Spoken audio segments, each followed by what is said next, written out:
बेरोजगारी आ बाढ़ि मिथिला के गामे गाम सुनसान बना देलक। अपन डी छोड़ि युवा लोकनि शहर में रहै छथि। एहन विकराल समय में किछु युवा लोकनिक दल मिथिला स्टूडेंट यूनियन माने MSU विकास लेल सड़क पर उतरि रहल अछि।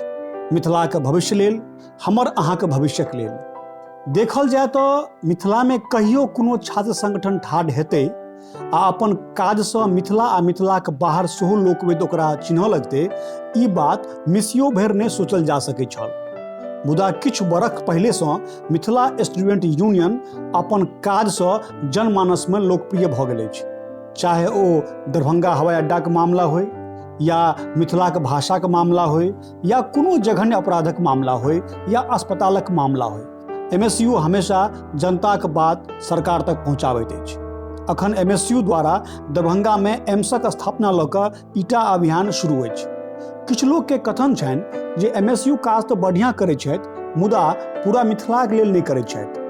अनुप मैथिल एकटा इंटरव्यू में एकटा पत्रकार के कहलखिन जे ई सब विरोधी लोग बाजि बाजि कऽ हमरा सबके कमजोर करैत अछि, मिथिला के एकता के अखंडित करैत छथि। कियाक तऽ वर्तमान में बिहारक राजनीतिज्ञ नेता सबके डर छनि कि मिथिला के लोक एता तऽ हुनकर सबक भविष्य की हैत।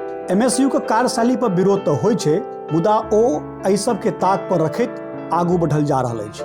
अहाँ सबके याद हैत जागरणक लिटरेचर फेस्टिवल में मिथिला के बोलीक रूप में जखन राखल गेलै तऽ MSU अपन विरोध जतौलनि। हालांकि एहि विरोधक शैली पर कते लोक आपत्ति दर्ज केलक। MSU मिथिला के सब जिला में डेगे डेग बढ़ि रहल अछि, जाहिसँ ई आरोप नहि लागे जे मिथिला मने दरभंगा आ मधुबनी। अगर MSU एनाही रचनात्मक काज करैत रहत तऽ हमरा सबके भरोसा अछि जे आगू जाकऽ मिथिलांचलक विकास जरूर हैत।